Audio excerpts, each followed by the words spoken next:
This isn't my shirt. I know. The worst part wasn't discovering my wife's affair. It wasn't even watching her parade around our neighborhood charity auction like some social media queen, wine glass in one hand, phone in the other, broadcasting our private business to every gossipy housewife in Portland's most pretentious suburb. No, the worst part was realizing I'd been underestimating Lena Merrill for 15 years. "Ladies and gentlemen," she slurred into her phone's camera, that fake smile plastered across her perfectly made-up face. "Tonight we're auctioning off husbands for charity. Starting bid on this specimen here." She gestured toward me with her wine glass, nearly spilling Merlot on Mrs. Patterson's white carpet, is $50. He builds furniture, fixes things, and comes house-trained. The community clubhouse erupted in nervous laughter. 23 neighbors, 3 co-workers from her marketing agency, and one very uncomfortable husband, me, all crammed into a space designed for bridge club meetings and book discussions. Everyone had their phones out now, recording Lena's little performance for their own social media feeds. I stood there in my best button-down shirt, the one she'd insisted I wear, watching my wife of 15 years turn our marriage into entertainment. The Stephen King novel tucked under my arm, I'd been reading in the corner before this spectacle began, felt heavier than my toolbox back home. "Come on, people," Lena continued, her voice carrying that sharp edge it got when she'd had too much wine. "Jack here is 44, still has most of his hair, and he's never once left the toilet seat up. Surely that's worth more than 50. Sasha Martinez, Lena's best friend and enabler, raised her hand dramatically. $60, but only if he comes with a warranty. More laughter. I caught Mrs. Bateman's disapproving stare from across the room. She'd lived next door for 8 years, watched our marriage from her kitchen window like it was her personal soap opera. Tonight, she looked genuinely concerned. 75, called out Rita from Lena's office. I liked Rita. She had sense.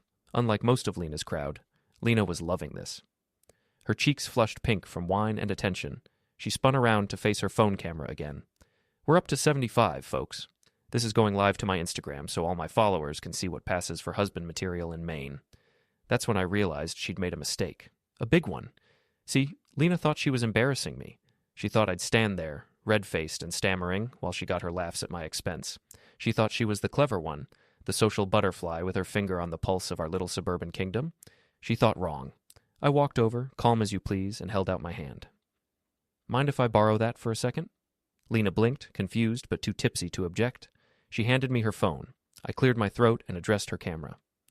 Hi there, Instagram. This is Jack Merrill, the husband currently up for auction. Before we continue, I think Lena's followers should meet some of our neighbors. I turned the camera toward the crowd, making sure to catch everyone's face. There's Mrs. Patterson, who's hosting tonight. Wave, Mrs. Patterson. And there's the Hendersons from Maple Street, the Johnsons from Oak Avenue, and oh! I zoomed in on a familiar face near the back. There's Tommy Bateman. Hey, Tommy, didn't you just get out of county lockup last month? Tommy's face went white. Mrs. Patterson looked mortified. The room fell silent except for the soft ping of notifications. Lena's Instagram was blowing up with comments. But I wasn't finished. Now, since we're doing this auction thing, I continued, still holding Lena's phone steady, I should mention the rules.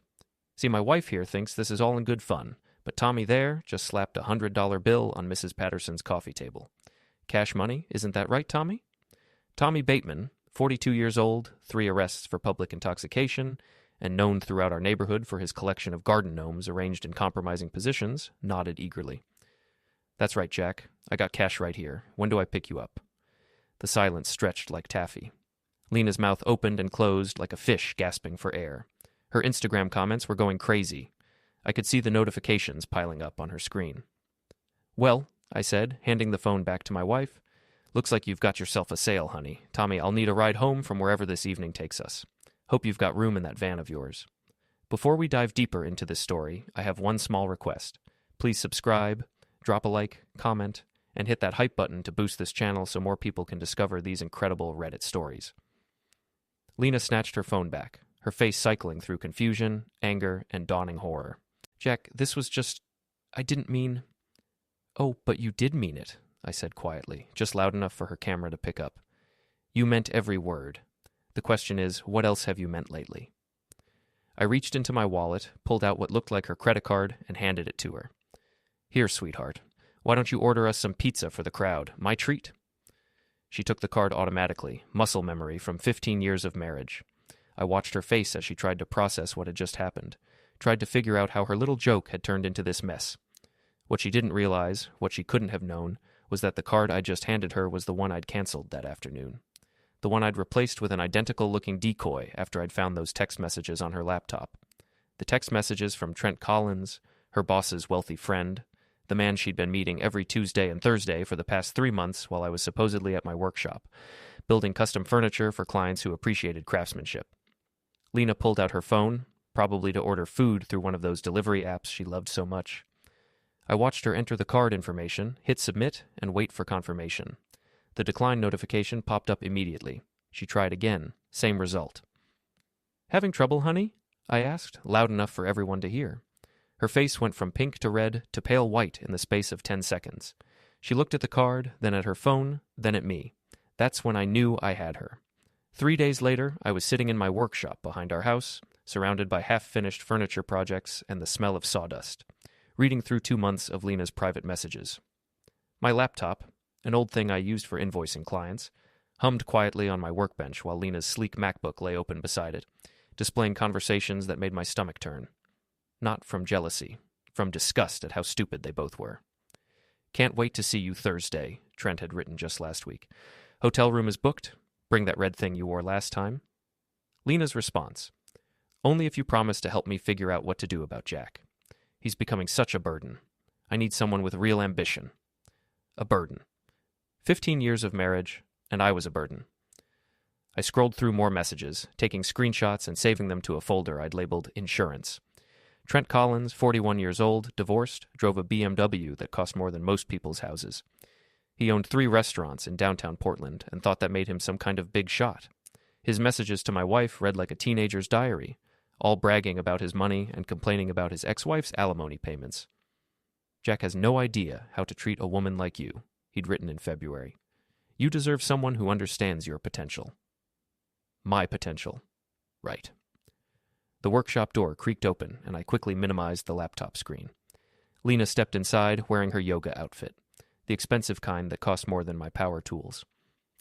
"What are you working on?" she asked, glancing around at my current projects. "A dining room table for the Hendersons, a custom bookshelf for Dr. Martinez downtown, and a rocking chair I was building just because I enjoyed the challenge." "Same as always," I said, not looking up from the piece of oak I was sanding. "Trying to make something useful out of raw materials." She walked closer, and I caught a whiff of her perfume, the expensive stuff Trent had probably bought her. "Jack, about the other night at the auction." "What about it?" "I think maybe I had too much wine. I didn't mean to embarrass you." I set down my sandpaper and looked at her directly. Really looked at her.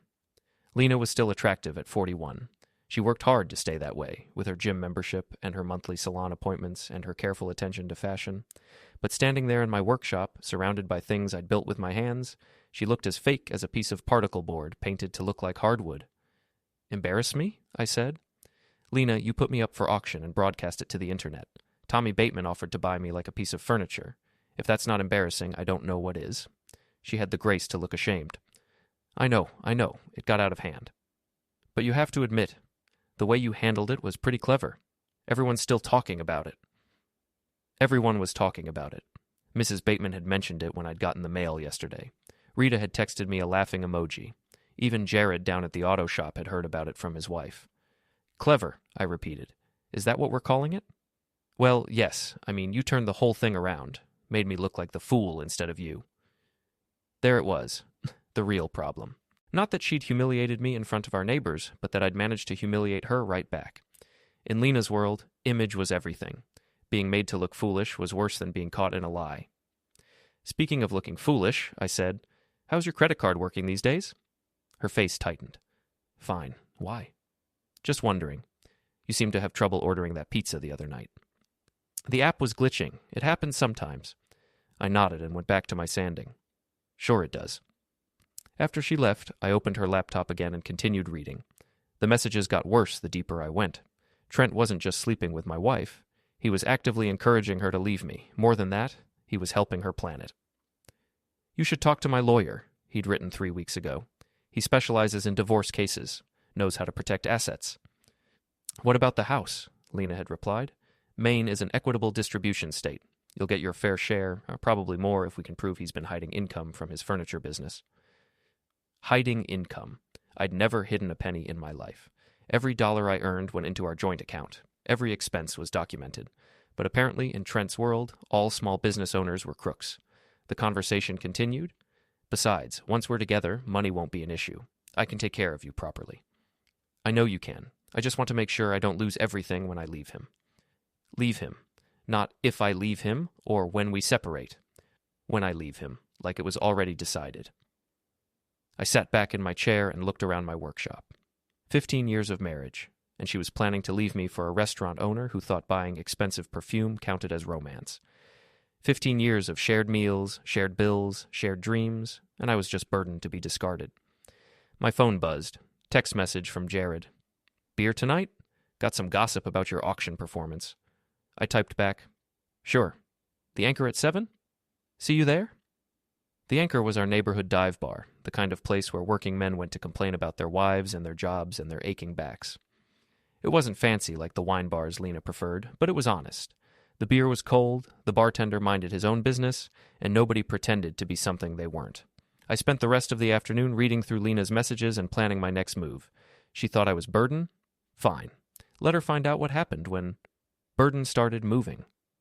By 6:30, I had a plan. The Anchor smelled like stale beer and broken dreams, which made it the perfect place to plot revenge against a cheating wife. Jared was already there when I arrived, sitting at our usual table in the back corner, nursing a Budweiser and scrolling through his phone. Jack! He waved me over. Man, you're famous. My wife showed me the video from Saturday night. You handled that like a pro. I sat down and signaled the bartender for a beer. Just did what seemed natural. Natural. Dude, you turned your wife's prank into performance art. Tommy Bateman's still telling people he owns you now. He's been asking around about your hourly rate for furniture repairs. The bartender brought my beer, and I took a long sip before responding. Tommy's harmless. It's the other stuff I'm worried about. What other stuff? I looked around the bar. 3 other customers, all focused on the baseball game playing on the TV above the bar. Nobody paying attention to us. Lena's having an affair? I said quietly. Jared nearly choked on his beer. What? Are you sure? Found the text messages. She's been seeing some guy named Trent Collins for months. They're planning her exit strategy. Holy hell, Jack. I'm sorry, man. That's rough. It gets worse. They think I'm some kind of deadbeat husband holding her back from her true potential. Jared shook his head. That's insane. You've got a successful business. You own your house outright. You've never so much as looked at another woman. What more does she want? Apparently, she wants someone who drives a BMW and owns restaurants. Trent Collins, Jared repeated. Why does that name sound familiar? He's got those trendy places downtown, the kind where they charge $20 for a hamburger and call it artisanal. Oh, that guy. Yeah, I know him. Brings his car to my shop sometimes, pompous jerk, always complaining about something, always name-dropping about his important friends. Jared paused, thinking. Actually, he was in last week. Mentioned something about having to be more careful about where he parks. Said someone had been following him. I raised an eyebrow. Following him? That's what he said. Probably paranoid. Guys like that always think they're more important than they are. We drank in silence for a few minutes, watching the baseball game. Then Jared leaned forward. So, what are you going to do? I'm working on it. You're not going to do anything stupid, are you? I smiled. Jared, have you ever known me to do anything stupid? No, but I've also never seen you deal with a cheating wife before. This is uncharted territory. Trust me, I've got a plan. After Jared left, I stayed at the Anchor for another hour, thinking and observing. The bar filled up with the usual weeknight crowd, construction workers, mechanics, a few guys from the paper mill, real people with real problems, not like the pretentious crowd Lena surrounded herself with. Around 9 o'clock, Sasha Martinez walked in. This was interesting. Sasha never came to the Anchor. She was strictly a wine bar and cocktail lounge type of woman, but there she was, looking around nervously, clearly out of her element. She spotted me and walked over. Jack, can I talk to you for a minute? Sure, have a seat. She sat down but didn't order anything. Look, I know things have been weird between you and Lena lately, especially after Saturday night. Weird how? She's been stressed out, really stressed. She thinks you're mad about the auction thing, and she's worried you might do something to embarrass her. I almost laughed. Embarrass her?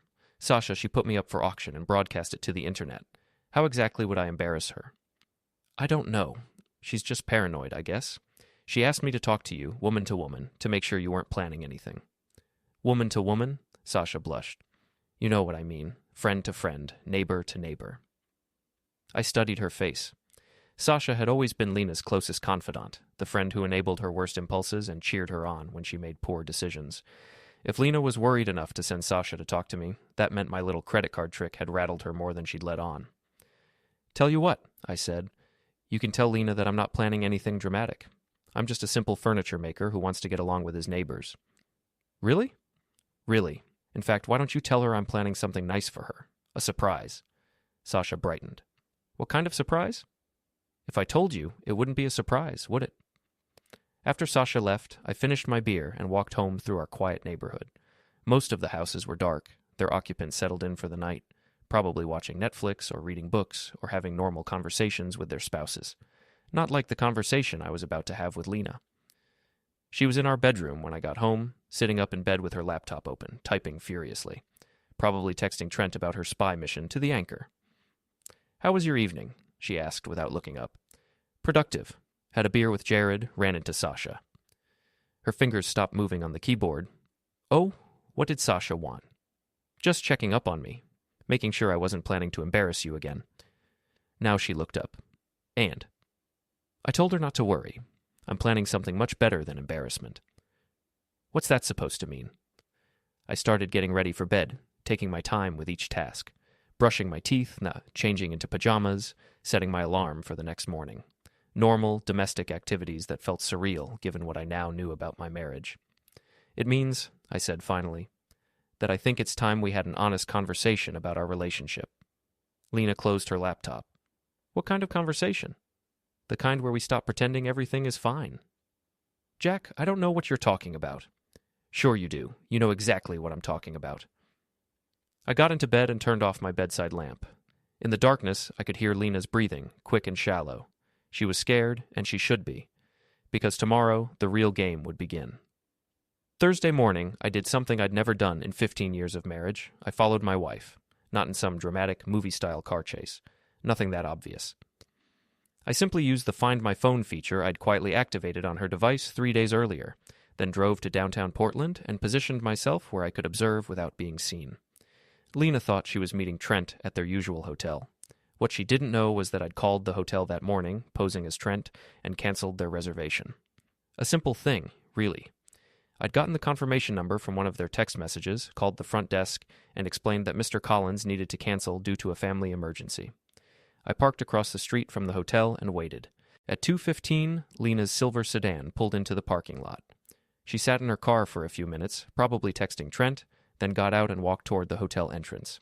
She was wearing the red dress he'd mentioned in his messages, the one that probably cost more than most people's monthly grocery budget. At 2:20, Trent's BMW arrived. He parked next to Lena's car and hurried toward the hotel, checking his watch. He was late, which probably annoyed Lena. She hated when people were late. I waited. At 2:35, they both came back out, looking confused and frustrated. I watched them have what appeared to be a heated discussion in the parking lot. Lena gestured toward the hotel. Trent shrugged and pointed at his phone. Classic miscommunication between cheating partners. Finally, they got in their separate cars and drove to a different hotel 6 blocks away. I followed at a distance, then parked where I could see the entrance. This time, they made it inside. While they were busy with their afternoon activities, I took a little walk around the parking lot. Trent's BMW was parked in a spot near the back, away from other cars. Probably thought he was being discreet. I pulled out my phone and took a few pictures of his license plate, then walked around the car, looking for anything interesting.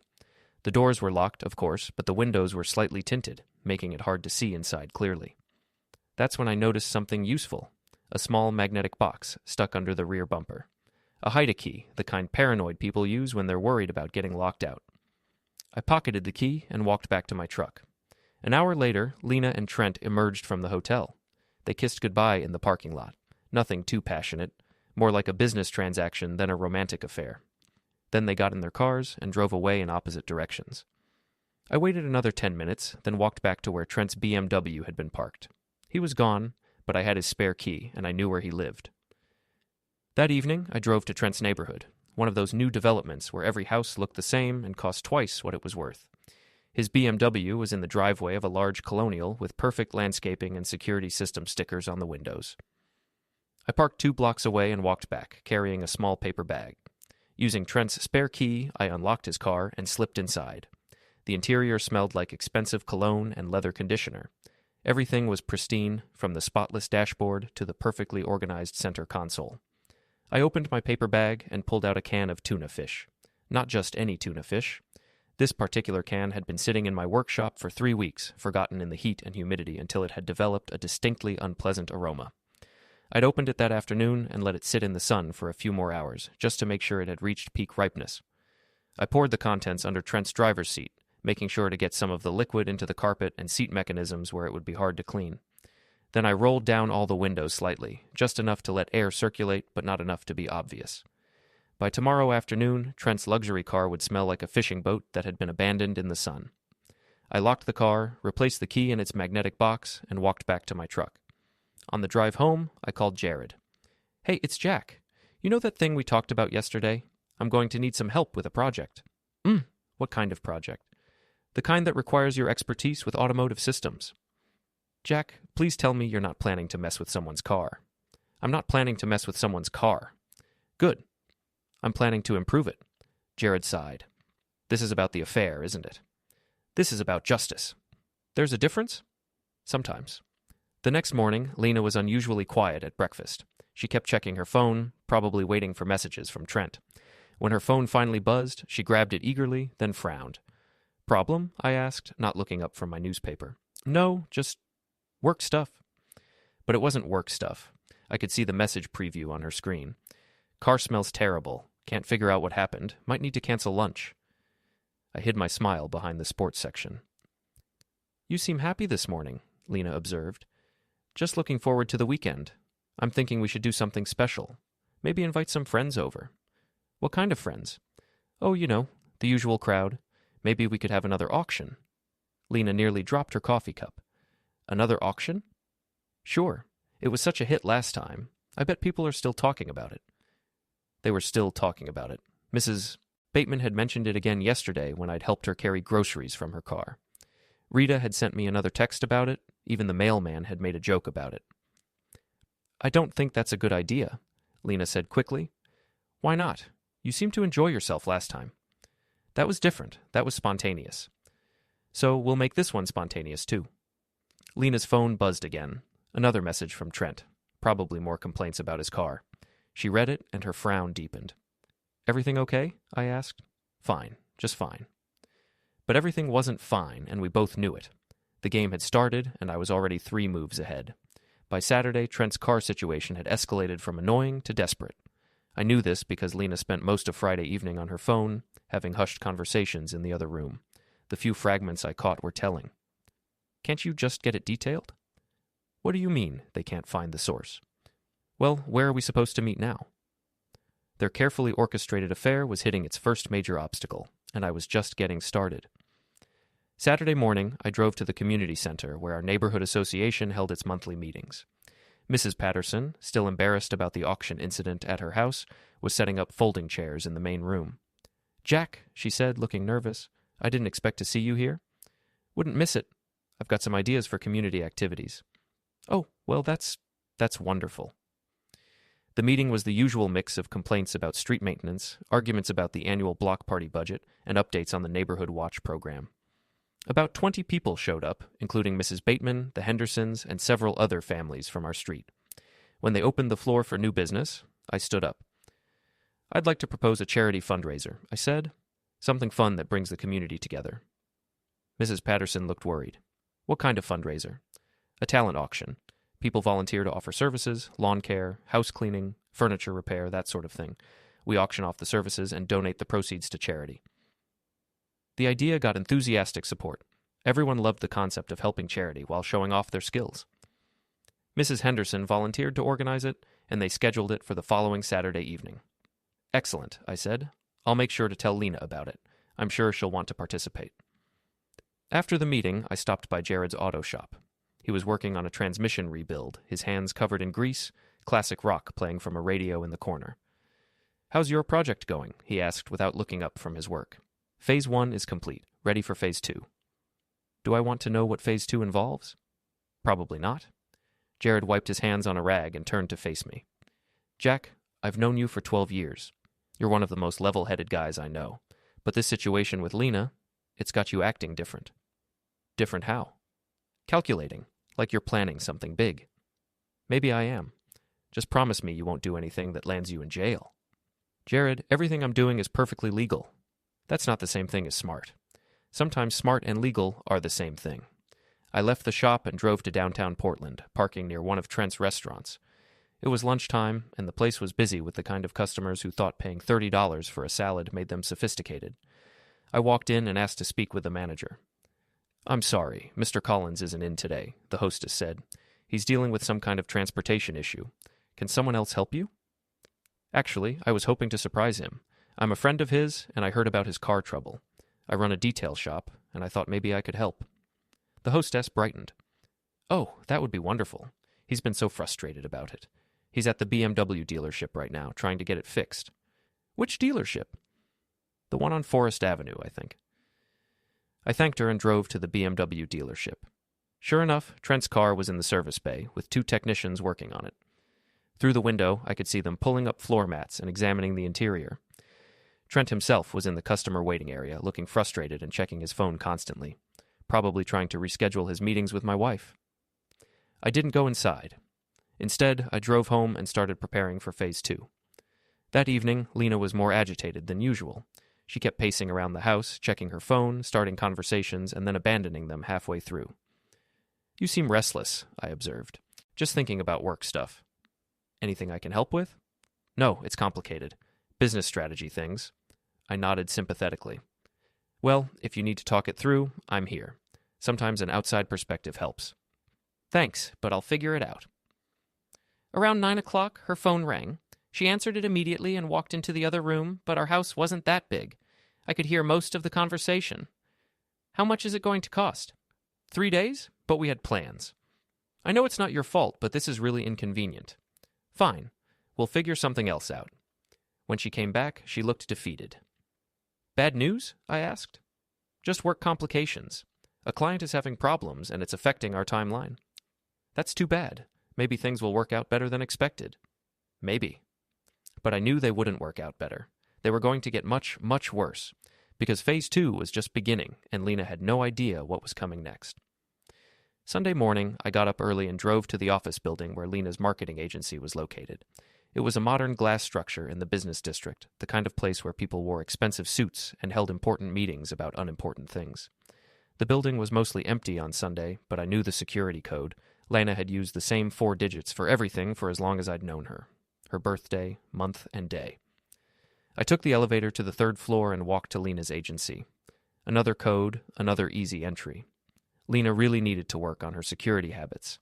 The office was exactly what I'd expected. Sleek furniture, motivational posters, and a coffee machine that probably cost more than my monthly truck payment. Lena's desk was in the corner, covered with client files and marketing materials. But I wasn't there for Lena's desk. I was there for Rita's. Rita, the office manager who'd been at the auction, who'd bid on me as a joke, who'd texted me laughing emojis afterward. Rita, who'd worked for the agency for 8 years and knew where all the bodies were buried. Her desk was locked, but I'd learned a few things about locks during my years as a craftsman. It took me about 3 minutes to get it open. Inside, I found exactly what I was looking for. A folder labeled Personnel Issues and another labeled Client Complaints.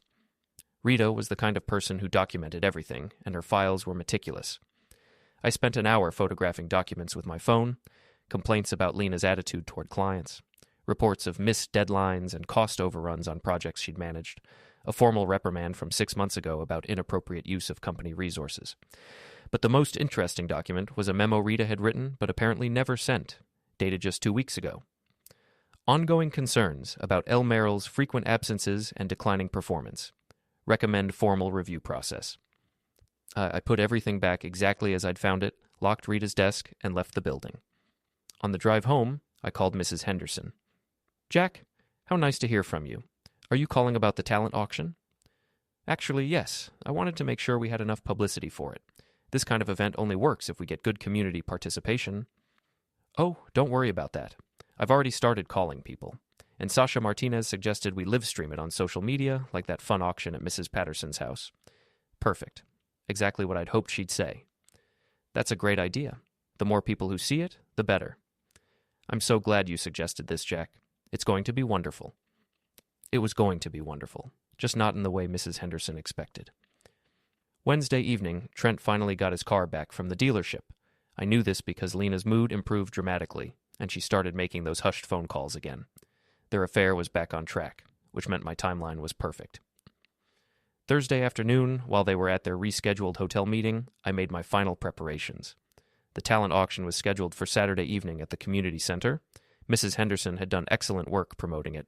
Nearly 50 people had signed up to attend, and several local businesses had donated prizes. The event was going to be live-streamed on the Neighborhood Association's Facebook page, with Sasha Martinez handling the technical aspects. Everything was falling into place. Friday morning, I had coffee with Rita. This wasn't unusual. We'd become friendly after the auction incident, and she'd mentioned wanting to hear more about my furniture business. We met at a cafe near her office, a quiet place where we could talk without interruption. I have to ask, she said after we'd ordered, what really happened at that auction? Lena's been acting strange ever since. Strange how? Paranoid. Jumpy. She keeps asking if anyone's been asking questions about her, if there have been any complaints from clients. It's like she's expecting something bad to happen. Maybe she should be. Rita raised an eyebrow. What's that supposed to mean? I pulled out my phone and showed her one of the photos I'd taken in her office, the memo about Lena's performance issues. Where did you get this? She asked, her voice sharp.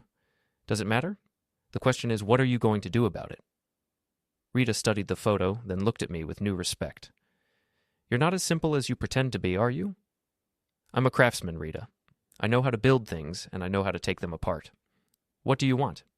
I want justice, and I think you want the same thing. We talked for another hour. Rita confirmed what I'd suspected. Lena had been coasting for months, letting other people handle her responsibilities while she focused on her personal life. Several clients had complained, and Rita had been covering for her, trying to keep the agency running smoothly. She doesn't deserve that job, Rita said finally. No, she doesn't. The talent auction is tomorrow night? That's right.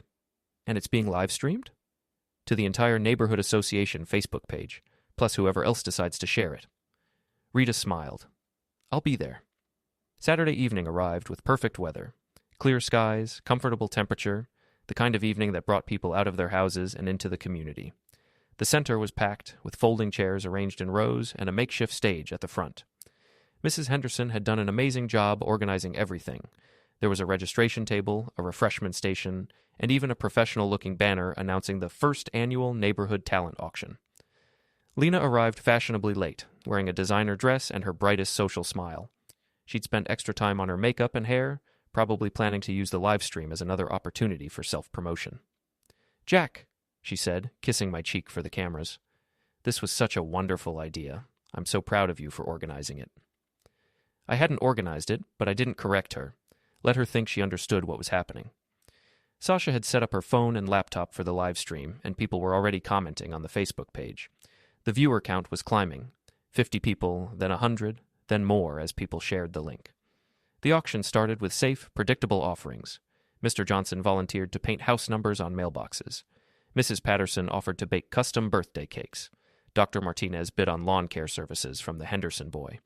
Everyone was having fun, feeling good about supporting charity, enjoying the community spirit. Then Mrs. Henderson called my name. Next up, we have Jack Merrill offering custom furniture repair services. Jack, would you like to tell us about your donation? I walked to the front of the room, very aware of Sasha's camera focused on me and the growing number of viewers on the live stream. Thank you, Mrs. Henderson. As most of you know, I've been building and repairing furniture for 15 years.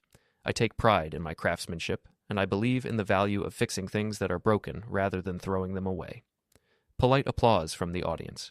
But tonight, I want to talk about a different kind of repair work, the kind that involves fixing relationships that have been damaged by dishonesty. The applause stopped. People started paying closer attention. See, I've learned recently that some things can't be repaired. Some damage is too extensive, too deliberate. When someone breaks your trust repeatedly, when they lie to your face while planning to abandon you, when they treat your marriage like a joke to be shared on social media, well, sometimes the only honest thing to do is acknowledge that the relationship is beyond repair. Lena's face had gone white. She was sitting in the third row, staring at me with growing horror. For example, I continued, pulling out my phone, let me share some text messages I found on my wife's laptop. The room fell silent. Sasha's camera was still rolling, and the viewer count on the live stream had jumped to over 300. I read Trent's messages aloud. The ones about hotel reservations and red dresses, the ones about helping Lena plan her divorce strategy, the ones calling me burden and discussing how to hide assets. Now, I know what you're thinking, I said to the audience. This is a private matter between husband and wife, but my wife made our marriage public when she put me up for auction 2 weeks ago. She broadcast our personal business to the internet for entertainment, so I figure turnabout is fair play. Lena stood up, her chair scraping against the floor. Jack, stop this, please. Stop what? I'm just sharing information, like you did.